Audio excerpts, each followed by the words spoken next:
আমাদের উম্মতের মধ্যেই বেশি থাকবে। বুঝতে পারছেন না মনে হয়? এই আযাব এবং পাপগুলো কি অন্য কোনো নবীকে দেখানো হয়েছে? আমাদের নবীকে দেখানোর কারণ কি? কারণ আপনার উম্মতের মধ্যে এই পাপগুলো ছড়াবে বেশি এবং আপনার উম্মতের একটা অংশ এই আযাবগুলো ভোগ করবে। কি আযাব? নবীজি যাচ্ছেন, দেখছেন, যুবকরা শোনো ভালো করে, নবীজি দেখছেন একটা চুলা, কি ভাই, তন্দুর রুটি দেখেছেন যে চুলায় রান্না করে, ঠিক ওই রকম শব্দই হাদিসে এসেছে, তন্দুর। এই চুলা এমন চুলা যার মাথাটা হচ্ছে সরু, নিচের দিকটা মোটা, নিচে আগুন জ্বলছে, ভিতরে কিছু মানুষ আছে, নিচ থেকে আগুন আসছে, জাহান দাউ দাউ করে উপরে উঠছে, আবার যখন আগুন নেমে যায় তখন তারা নিচে নেমে যায়। নবীজি মর্মান্তিক দৃশ্য দেখে বললেন যে এরা কারা, যাদেরকে এমন আযাব দেওয়া হচ্ছে?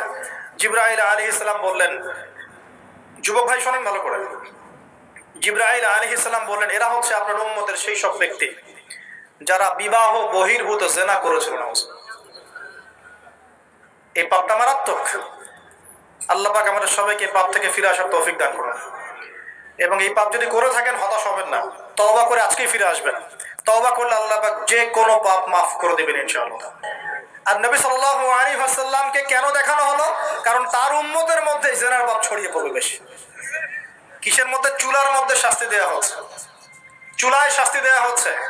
নবীজি বলছেন তাদের ভিতর থেকে এত দুর্গন্ধ বের হচ্ছিল যেন মনে হচ্ছিল যে কোনো পাবলিক টয়লেটের পাশ দিয়ে আমরা যাচ্ছিলাম। প্রিয় ভাই, আল্লাহর ওয়াস্তে জিনার ধার কাছেও যায় না। আল্লাহ পাক বলেছেন ওয়ালা তাকরাবু জিনা, জিনার কাছেও যেও না। তো এক নাম্বার শাস্তি কি রেখেছেন নবী সাল্লাল্লাহু আলাইহি ওয়াসাল্লাম? কিসের শাস্তি? তন্দুর চুলার মধ্যে আগুনের শাস্তি। কিসের পাপের কারণে? বলেন, জিনা। এই উম্মতে মুহাম্মাদের মধ্যে জিনা ছড়িয়ে পড়েছে কিনা? এখন আমরা কি এই স্রোতে গা ভাসাবো না দূরে থাকবো? আমরা হালাল উপার্জনের সোর্স তৈরি করব, করে হালাল বিয়ে করবো ইনশাআল্লাহ। হালাল উপার্জনের মাধ্যম তৈরি করবেন, করে বিয়ে করবেন ইনশাআল্লাহ। বিয়ের আগে কোনো পীড়িত নাই, সব পীড়িত বিয়ের পর ইনশাআল্লাহ। পারা যাবে ইনশাআল্লাহ, তাই না বিষয়টা?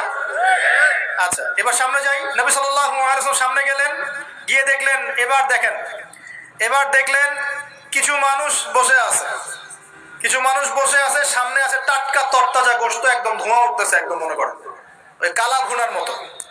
আর পাশে রাখা আছে পচা নোংরা আবর্জনাময় গোশত। এই মানুষগুলো ভালো গোশত খাচ্ছে না, এই মানুষগুলো পচা গোশতগুলোই খাচ্ছে, দুর্গন্ধযুক্ত। নবীজি বললেন এরা কারা? নবী সাল্লাল্লাহু আলাইহি ওয়াসাল্লামকে বলা হচ্ছে এরা আপনার উম্মতের সেই সব ব্যক্তি যারা বিবাহিত, ভালো করে শোনেন, এরা আপনার উম্মতের সেই সব ব্যক্তি যারা বিবাহ বহির্ভূত সম্পর্ক করেছে। মানে বিয়ে করার পরেও, বাসায় স্ত্রী থাকার পরেও বাইরে জিনা করেছে, বাসায় স্বামী থাকার পরেও বাইরে জিনা করেছে। এখন আমাকে বলেন তো, উম্মতে মুহাম্মাদের মধ্যে সমকালীন সময় এই ফিতনাটা ছড়িয়ে পড়ে নাই? পরকীয়া ছড়িয়ে পড়ে নাই? এটা হলো পরকীয়ার স্পেশাল শাস্তি। কারণ আল্লাহ পাক কিয়ামতের মাঠেও ওই এবং বারজাখের জীবনেও ওই একই শাস্তি দিবেন ইনশাআল্লাহ। আর এখন তো মিডিয়ার মধ্য দিয়ে এই যে বিভিন্ন সিরিয়াস নাটক হাবি জাবি, এগুলোর মধ্য দিয়ে এটাকে উস্কে দেওয়া হচ্ছে, এটাকে অ্যাভেলেবেল করে ফেলা হচ্ছে। আর যারা বড় বড় শহরে থাকে এগুলো তো ফিতনা আরো বেশি, আরো বেশি। আল্লাহ পাক আমাদের মা বোনদেরকে বোঝার তৌফিক দান করুন, আর আমাদের ভাইদেরকেও বোঝার তৌফিক দান করুন। আমাদের সবাইকে আল্লাহ পাক পরকীয়ার মতো নোংরা পাপ থেকে হেফাজত করুন, বিবাহ বহির্ভূত সম্পর্ক থেকে হেফাজত করুন। আরো সামনে যান, নবীজি দেখলেন এবার একটা রক্তের নদী। কিসের নদী ভাই? প্রশ্ন করব কেন রক্তের নদী, উত্তর দিতে হবে। ওই রক্তের নদীতে আল্লাহ পাক কিছু মানুষকে রেখেছেন, ফেরেশতারা পাথর দিয়ে তাদের মাথা ফাটিয়ে দিচ্ছে, পাথর ছিটকে অন্য জায়গায় চলে যাচ্ছে, পাথর নিয়ে আসার মুহূর্তের মধ্যেই মাথা আবার জোড়া লেগে যাচ্ছে, আবার পাথর দিয়ে মাথা ফাটিয়ে দেওয়া হচ্ছে, আবার পাথর ছিটকে চলে যাচ্ছে। নবীজি জিজ্ঞাসা করলেন এরা কারা যাদেরকে শাস্তি দেওয়া হচ্ছে? নবী সাল্লাল্লাহু আলাইহি ওয়াসাল্লামকে জিবরাইল আলাইহিস সালাম বললেন এরা আপনার উম্মতের সেই সব ব্যক্তি যারা সুদখোর ছিল। কি ছিল? এখন বলেন রক্তের নদী কেন? বলেন, সুদের মধ্য দিয়ে এক শ্রেণীর মানুষ ধনী হয় আর এক শ্রেণীর মানুষ গরিব হয়। সুদের মধ্য দিয়ে গরিব মানুষের রক্তটাকে চুষে খাওয়া হয়। এই কারণেই কিয়ামতের মাঠে এবং বারজাখের জীবনে রক্তের নদীতে ফেলে মাথাটা ফাটিয়ে দেওয়া হবে। মাথা কেন ফাটানো হবে?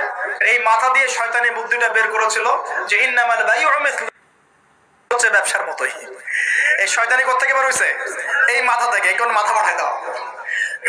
আল্লাহ পাকের শাস্তি খুব নিপুণ। আমি একটু চিন্তা করার চেষ্টা করেছিলাম আজকে কেন এই শাস্তিগুলো এইভাবে আসবে।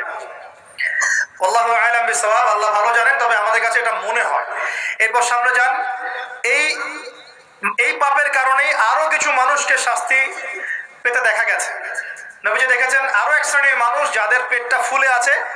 প্রাসাদ দেখেছেন, অট্টালিকা, অট্টালিকার মতো পেটটা ফুলে আছে, ভিতরে সাপ কিলবিল করছে।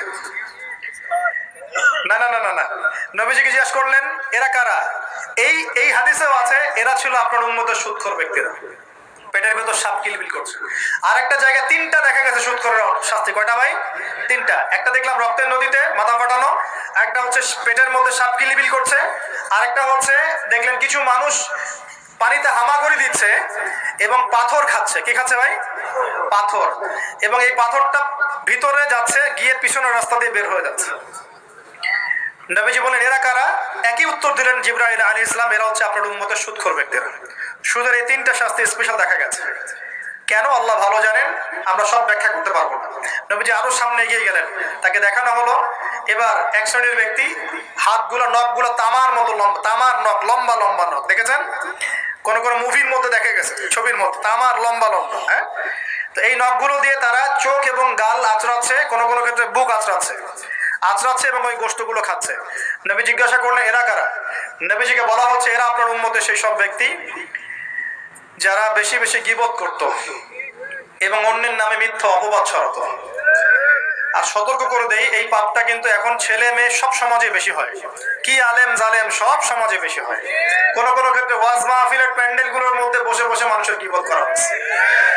এবং অনলাইনের ফেসবুক আর ইউটিউবের যে কন্টেন্টের যুগগুলো চলছে, এখানে কারণ থাক না থাক মানুষের গীবত প্রচুর হচ্ছে, কোনো কারণে হোক অকারণে হোক।